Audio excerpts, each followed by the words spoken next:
So good morning guys. तो चलिए start करते हैं आज के यानी कि 12 जून के इंपॉर्टेंट करंट अफेयर्स को। देखिए हमारा पहला प्रश्न क्या है, अभी हाल ही में बाल श्रम के खिलाफ विश्व दिवस कब मनाया गया? तो आंसर होगा 12 जून को। इसे इंग्लिश में कहते हैं world day against child labour. तो इंटरनेशनल लेबर ऑर्गेनाइजेशन ये हर साल 12 जून को बाल श्रम के खिलाफ विश्व दिवस के रूप में मनाता है ताकि बच्चों को बाल श्रम से बचाया जा सके। और इस बार की थीम क्या है? बाल श्रम को समाप्त करने के लिए सार्वभौमिक सामाजिक संरक्षण। इंग्लिश में बोलोगे तो universal social protection to end child labour. और इसी तरह से आपको याद होगा इंटरनेशनल लेबर डे कब मनाया जाता है? तो आंसर होगा 1 मई को। और अगर हम बात करेंगे इंटरनेशनल लेबर ऑर्गेनाइजेशन की, तो इसकी स्थापना होती है 1919 में। हेडक्वार्टर मिलेगा आपको जेनेवा स्विट्जरलैंड में। और इसे नोबेल शांति पुरस्कार कब मिला था? तो आंसर होगा 1969 में।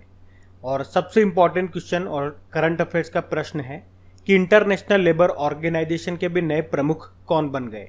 उनका नाम है गिलबर्ट होंगबो और इस पद पर आने वाले ये पहले अफ्रीकी हैं। चलो देखते हैं अभी जून में अभी तक हमने कौन कौन से इंपॉर्टेंट डे मनाए। 1 जून को वर्ल्ड मिल्क डे मनाया था। 1 जून को ग्लोबल पेरेंट्स डे भी होता है। 2 जून को तेलंगाना का स्थापना दिवस होता है। और 3 जून को वर्ल्ड बाइसिकल डे मनाया। 5 जून को वर्ल्ड एनवायरमेंट डे मनाया। और अभी 7 जून को हमने विश्व खाद्य सुरक्षा दिवस वर्ल्ड फूड सेफ्टी डे मनाया। फिर 8 जून को हमने विश्व महासागर दिवस वर्ल्ड ओशियन डे मनाया। और 8 जून को ही वर्ल्ड ब्रेन ट्यूमर डे के रूप में भी मनाया। तो जून के ये सारे इंपॉर्टेंट डेज आपको याद रखने हैं। बढ़ते आगे। फिर बताइए अभी हाल ही में किसे मनरेगा लोकपाल नियुक्त किया गया है? तो आंसर होगा NJ ओझा को। तो अभी NJ ओझा को महात्मा गांधी राष्ट्रीय ग्रामीण रोजगार गारंटी योजना के तहत 2 साल के लिए लोकपाल नियुक्त किया गया है। आपको याद है एक लोकपाल के पास मनरेगा श्रमिकों की शिकायतें प्राप्त करने की शक्ति होती है, जिससे वो शिकायतों पर विचार करता है और उस शिकायत को प्राप्त होने की तारीख से 30 दिनों के भीतर एक्शन उसे लेना होता है। आपको याद है नरेगा यानी कि राष्ट्रीय ग्रामीण रोजगार गारंटी अधिनियम 2005, जिसे बाद में 2009 में महात्मा गांधी राष्ट्रीय ग्रामीण रोजगार गारंटी अधिनियम या मनरेगा के रूप में बदल दिया गया था। अच्छा मुझे बताओ अभी यूनियन बैंक ऑफ इंडिया की पहली महिला मैनेजिंग डायरेक्टर कौन बनी? तो आंसर होगा A मणिमेखलाई। और भारतीय एयरटेल के अभी फिर से MD CEO बन गए हैं, गोपाल विट्ठल नाम है। और लार्सन एंड टुब्रो के मैनेजिंग डायरेक्टर यानी कि MD CEO कौन बन गए? तो आंसर होगा SN सुब्रमण्यम। ध्यान रखना। बढ़ते आगे। चलिए बताइए अभी हाल ही में किस देश ने चंद्रमा का दुनिया का सबसे विस्तृत नक्शा जारी किया है? तो आंसर होगा चाइना ने। तो अभी चाइना ने चंद्रमा का एक नया भूगर्भीय नक्शा जारी किया है, जिसके बारे में उसका कहना है कि यह अब तक का सबसे विस्तृत यानी कि एकदम फाइनल डिटेल्स के साथ विस्तार के साथ ये नक्शा है। मतलब इसमें चंद्रमा की सरफेस को और भी बारीकी से उसका विवरण किया गया है। मतलब कहने की बात यह है डिटेल्ड में ये नक्शा है। वैसे आपको बता दूं कि सन 2020 में US जियोलॉजिकल सर्वे ने पहली बार पूरे चंद्रमा की सतह की मैपिंग की थी। अच्छा बात चाइना की है तो ये रहा मैप में चाइना। कैपिटल इसकी बीजिंग है। आप जानते हो शंघाई कोऑपरेशन ऑर्गेनाइजेशन और एशियन इंफ्रास्ट्रक्चर इन्वेस्टमेंट बैंक दोनों का हेडक्वार्टर आपको मिलेगा बीजिंग में। करेंसी इसके रेनमिन भी है। प्रेसिडेंट है शी जिनपिंग। अभी चाइना में भारतीय राजदूत कौन बने? प्रदीप कुमार रावत बने। और अभी चाइना ने दुनिया का पहला पृथ्वी विज्ञान उपग्रह को लॉन्च किया था, जिसका नाम है गुआंगमू। और चाइना ने अपना पहला सोलर एक्सप्लोरेशन सैटेलाइट भी लॉन्च किया था। किस नाम से? शीहे नाम से। और चाइना ने कब तक कार्बन न्यूट्रल बनने का लक्ष्य रखा है? तो आंसर होगा 2060। तो ये याद रखना। बढ़ते आगे।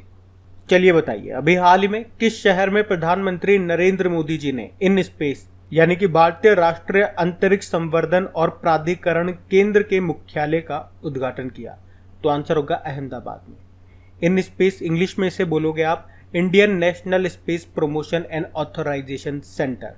आपको याद होगा पिछले साल सरकार ने अंतरिक्ष गतिविधियों में निजी क्षेत्र की भागीदारी को बढ़ावा देने के लिए इन स्पेस के निर्माण को मंजूरी दी थी। तो आप कह सकते हो कि ये अंतरिक्ष विभाग की नई संस्था है। और ये काम क्या करेगी? तो ये इंडियन इंडस्ट्री और स्टार्टअप के जरिए commercial launch services, rockets, routine satellite के निर्माण को बढ़ावा देगा और उन्हें रेगुलेट करेगा। और अभी प्रधानमंत्री नरेंद्र मोदी जी ने इसके मुख्यालय का उद्घाटन किया कहाँ पे? गुजरात के अहमदाबाद में। अच्छा, मुझे आप बताओ, अभी प्रधानमंत्री नरेंद्र मोदी ने प्रधानमंत्री संग्रहालय का उद्घाटन कहाँ पे किया था? तो आंसर होगा नई दिल्ली में। लेकिन यहाँ पे बात गुजरात की है, तो ये रहा मैप में गुजरात। कैपिटल इसकी गांधीनगर है। गांधीनगर निर्वाचन क्षेत्र कॉन्स्टिट्यूएंसी है अमित शाह का। अमित शाह कौन है? हमारे गृह मंत्री भी हैं और इनके पास अभी सहकारिता मंत्रालय भी है। यहाँ के मुख्यमंत्री कौन है? भूपेंद्र पटेल हैं और गवर्नर कौन है? आचार्य देवव्रत है। आपको याद होगा, अभी IIM अहमदाबाद ने देश का पहला कृषि भूमि मूल्य सूचकांक लॉन्च किया था। अभी गुजरात सरकार ने पार तापी नर्मदा नदी जोड़ परियोजना को रद्द भी कर दिया है। चलो मुझे बताओ, WHO global centre for traditional medicine की आधारशिला कहाँ पे रखी गई? तो आंसर होगा गुजरात के जामनगर में। और अगर पूछे कि भारत के पहले पोर्टेबल सोलर रूफटॉप सिस्टम का उद्घाटन कहाँ पे किया गया, तो आंसर होगा गुजरात के गांधीनगर में। और भारत के पहले सामुदायिक रेडियो स्टेशन दूधवाणी का उद्घाटन कहाँ पे किया गया? गुजरात में किया गया। अभी गुजरात के मोरबी में ही प्रधानमंत्री नरेंद्र मोदी जी ने हनुमान जी की 108 फीट ऊंची प्रतिमा का अनावरण भी किया था। और देश की पहली स्टील सड़क, इसका निर्माण कहाँ पे किया गया? गुजरात में, गुजरात के सूरत में। और सूरत में ही बुलेट ट्रेन का पहला स्टेशन भी तैयार हो रहा है। बुलेट ट्रेन कहाँ से कहाँ चलेगी? मुंबई से अहमदाबाद। और देश का पहला इलेक्ट्रिक सिटी ये केवड़िया है। ये वही केवड़िया है जहाँ पे आपको सरदार वल्लभ भाई पटेल जी की स्टेचू मिलेगी, नर्मदा नदी के किनारे साधु बेट द्वीप पर। ये दुनिया की सबसे ऊंची स्टेचू है जिसकी ऊंचाई कितनी है? 182 मीटर है। इसके वास्तुकार है राम वी सुतार। तो याद रखना ये सारी बातें। बढ़ते आगे। चलिए बताइए, अभी हाल ही में वर्ल्ड हेल्थ ऑर्गेनाइजेशन के द्वारा किस चिकित्सा संस्थान को क्षेत्रीय निदेशक विशेष मान्यता पुरस्कार से सम्मानित किया गया? तो आंसर होगा PGI चंडीगढ़। तो अभी वर्ल्ड हेल्थ ऑर्गेनाइजेशन ने चंडीगढ़ में post graduate institute of medical education and research के तंबाकू नियंत्रण के लिए संसाधन केंद्र को क्षेत्रीय निदेशक विशेष मान्यता पुरस्कार से सम्मानित किया है। तो इस केंद्र को तंबाकू नियंत्रण को आगे बढ़ाने के प्रयासों के लिए सम्मानित किया गया। इसी तरह से आपको याद होगा, अभी WHO ने झारखंड को तंबाकू कंट्रोल के लिए पुरस्कृत किया था। और WHO global centre for traditional medicine ये कहाँ पे खुलेगा? तो आंसर होगा गुजरात के जामनगर में। देखो, WHO की स्थापना होती है 7 अप्रैल 1948 को, इसीलिए तो हम 7 अप्रैल को वर्ल्ड हेल्थ डे मनाते हैं। हेडक्वार्टर मिलेगा जेनेवा स्विट्जरलैंड में और इसके डायरेक्टर जनरल हैं टेड्रोस अधानोम। अभी WHO ने तंबाकू छोड़ो ऐप यानी कि क्विट टोबैको एप्लीकेशन को भी लॉन्च किया था। बढ़ते आगे। चलिए बताइए, अभी हाल ही में यूरोपीय संघ ने कब तक नई पेट्रोल और डीजल कारों की बिक्री पर प्रतिबंध लगाने के लिए मतदान किया? तो आंसर होगा 2035। तो अभी यूरोपीय संसद के सांसदों ने अभी हाल ही में 2035 यानी कि 2035 से नई पेट्रोल और डीजल कारों की बिक्री पर यूरोपीय संघ के प्रतिबंध का समर्थन करने के लिए मतदान किया। यूरोपीय संघ के सांसदों ने 2021 की तुलना में 2030 में ऑटोमोबाइल से CO2 में यानी कि कार्बन डाइऑक्साइड में 55% की कमी का समर्थन किया है। और जो वाहन निर्माता हैं वह अगले दशक के मध्य तक CO2 उत्सर्जन में 100% की कटौती करेंगे। अच्छा, अगर मैं आपसे पूछूं कि भारत कब तक कृषि में डीजल की जगह नवीकरणीय ऊर्जा यानी कि रिन्यूएबल एनर्जी का उपयोग करेगा? तो आंसर होगा 2024 तक। ये हमने टारगेट रखा है। हमारे ऊर्जा मंत्री तो RK सिंह है, राजकुमार सिंह। वैसे भारत जो है ये शुद्ध शून्य कार्बन उत्सर्जन का लक्ष्य कब का रखा है भारत ने? 2070 का। और भारत का ऊर्जा स्वतंत्रता एनर्जी इंडिपेंडेंट का लक्ष्य है 2047 का। बढ़ते आगे। चलिए आप बताइए, अभी यूनाइटेड किंगडम के द्वारा किस भारतीय लेखक को कंपेनियन ऑफ ऑनर के रूप में नामित किया गया? तो आंसर होगा सलमान रुश्दी। तो अभी भारतीय लेखक है सलमान रुश्दी। इनको साहित्य की सेवाओं के लिए यूनाइटेड किंगडम के द्वारा कंपेनियन ऑफ ऑनर नामित किया गया है। तो उन्होंने इससे पहले 2007 में नाइटहुड की उपाधि भी प्राप्त की थी।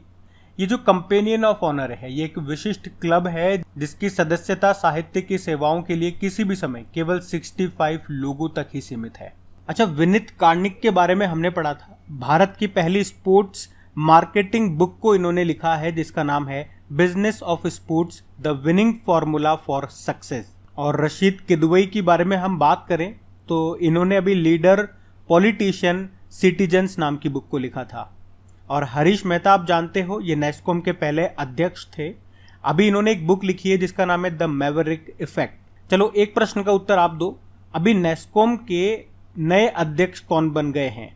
और उन्होंने जगह ली है नेस्कॉम की पहली महिला अध्यक्ष रेखा मेनन की। उनका नाम क्या है आप बताइए। और एक बुक अभी काफी चर्चा में है और बहुत इंपॉर्टेंट है और आपके एग्जाम में आएगी। मैं बात कर रहा हूं टॉम्ब ऑफ सैंड नाम की बुक के लिए। ये हिंदी में लिखी गई थी, एक्चुअल में तो किसने लिखा था? गीतांजलि श्री ने, और इसको ट्रांसलेट किया था अंग्रेजी में डेजी रॉकवेल ने।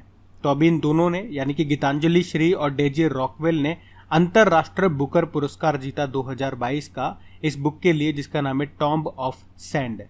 तो ये भी याद रखना। बढ़ते आगे, चलिए बताइए, जून 2022 में किसे संयुक्त राष्ट्र के अवर महासचिव के रूप में नियुक्त किया गया? तो आंसर होगा रबाब फातिमा।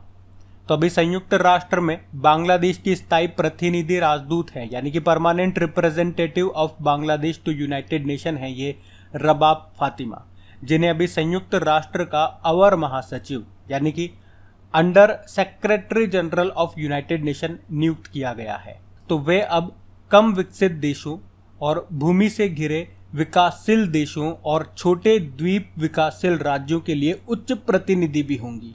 क्या नाम है? रबाब फातिमा। आपको याद है अभी हमारे नए चीफ इलेक्शन कमिश्नर बन गए 25वें नंबर के, उनका नाम है राजीव कुमार। अभी हज समिति के अध्यक्ष बने हैं एपी अब्दुल्ला कुट्टी। और नेस्कॉम के नए अध्यक्ष कौन बन गए? कृष्णन रामानुजम। नाम ध्यान रखना। बढ़ते आगे, चलिए बताइए, अभी फिच रेटिंग ने 2022-23 के लिए भारत की जीडीपी ग्रोथ रेट कितना रहने का अनुमान लगाया? तो आंसर होगा 7.8%। तो अभी फिच रेटिंग ने वित्त वर्ष 2022-23 के लिए भारत की जीडीपी ग्रोथ रेट को घटाकर कितना रहने का अनुमान लगाया? 7.8%। अब बात करेंगे कल की वीडियो में पूछे गए प्रश्न के उत्तर की। तो कल की वीडियो में आपसे पूछा था भारत की पहली sports marketing book business of sports the winning formula for success को किसने लिखा? तो आंसर होगा विनीत कार्निक ने। आप सभी ने प्रश्न का बिल्कुल सही उत्तर दिया है। और गाइज, अगर सेशन अच्छा लगे तो प्लीज लाइक करके शेयर जरूर कर देना। और आपको बता दूं, सभी वीकली और मंथली करंट अफेयर्स की क्विजेज अपलोड हो चुकी है। इन सभी क्वेश्चंस की भी क्विज आपको मिल जाएगी आपके करियर के एग्जाम एप्लीकेशन पे, वहीं पे पीडीएफ भी आपको मिल जाएगी। तो अच्छे से इनकी प्रैक्टिस करना और अपना एनालिसिस जरूर करना कि कितनी चीजें अभी आपको याद है, कितनी चीजें आप भूल रहे हो। उससे आपको बहुत बेनिफिट होता है। टेस्ट जरूर लगाना मतलब। अब ये रहा आज का आपका होमवर्क प्रश्न।